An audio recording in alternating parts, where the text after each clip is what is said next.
friends JYOTIKAMIXYT মই জ্যোতিকা আপোনালোক সকলোকে স্বাগতম জনাইছো আশা কৰিছো আপোনালোক ভালে আছে ফ্ৰেন্ডস বহুদিন আপোনালোকৰ মাজলৈ আহা নাই নহয় নে আসলতে মোৰ কি হৈছিল মই আগৰটো ভিডিঅ'ত আপোনালোকক কৈছো বহুতে হয়তো গম পাইছে সঁচাকৈ মনবোৰ বেয়া লাগি আছিল কাৰণে আসলতে ইউটিউবৰ মাজলৈ আহা নাছিল আজি 20-25 দিনে হ'ল আজি মই আপোনালোকৰ ওচৰলৈ লৈ আহিছো এটি ফেব্ৰিক পেইন্টিংৰ ভিডিঅ' আৰু কি ধৰণৰ ফেব্ৰিক পেইন্টিং কৰিছো বৰ্ডাৰ ডিজাইন কৰি তাৰে কি সৰু ভিডিঅ'ত কমেন্ট কৰিছে বহুতকে হয়তো ৰিপ্লাই দিব পৰা নাই তাৰ বাবে দুখিত আৰু সকলোকে আন্তৰিক ধন্যবাদ জনাইছো সদায় সহাৰি জনাই যাব আৰু আজি আপোনালোকৰ বাবে লৈ আহিছো এটি সুন্দৰ ভিডিঅ' ফ্ৰেন্ডস আজি মই আপোনালোকৰ বাবে লৈ আহিছো কেনেকৈ এখন সাদৰত সাধাৰণ এটা বৰ্ডাৰ ডিজাইন কৰিব পাৰি তাৰ এটি ভিডিঅ' লৈ আহিছো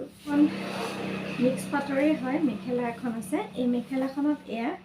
ফুল কৰি থোৱা আছে আৰু এই ফুলটোৰ সহায়তে মই এখন ইয়াৰ লগত মিলাকৈ এখন সাদৰ কৰিম বগা সাদৰে কৰিম কেতিয়াবা এনেকুৱা সকাম নিকামত কৰিবলৈও ভাল হয় গৰম দিনত স্কুল কৰিবলৈও ভাল হয় আৰু এই মেখেলাখনৰ ফুলটোৰ সহায়তে এই সাদৰখন এখন কটনৰ সাদৰ এই সাদৰখনত মই ফুলটো কৰিম আৰু মেখেলাখনত যেহেতু সেউজীয়া ফুল আছে মই সেউজীয়া নকৰো ইয়াতো ৰং কৰি দিম অলপমান আৰু ইয়াতো কৰিবলৈ চেষ্টা কৰিম আহকচোন মই কি ধৰণে কৰিছো সাইডত এনেকৈ বৰ্ডাৰ ডিজাইন এটা কৰি এই কটন সাদৰখনত ফুল কৰিম আহকচোন তেনেহলে ফ্ৰেন্ডস যেইনো কৰি ভিডিঅ'টোৰ মাজলৈ যাওঁ মই কি ফ্ৰেন্ডস এই উকা কটন সাদৰখনত এয়া মই পেনৰ সহায়ত ফুল আঁকি ললো আৰু ইয়াতে এয়া লৈছো এক্ৰিলিকৰ ৰং এডাল লৈছো মিহি ফ্লেট ব্ৰাছ আৰু এয়া লৈছো পিংক কালাৰ আৰু এনেকৈ প্ৰতিপা ফুলতে কিবা বেলেগ বেলেগ ৰং সানি যাম আপোনালোকে ভিডিঅ'টো স্কিপ নকৰাকৈ চালে গম পাব একেবাৰে সহজ পদ্ধতিৰে বৰ্ডাৰ ডিজাইন এটা কৰিবলৈ ট্ৰাই কৰিছো আৰু মেখেলাখনৰ ফুলটো যেহেতু পাইছোৱে সেই ফুলটোৰ সহায়তে সাদৰখন কৰিম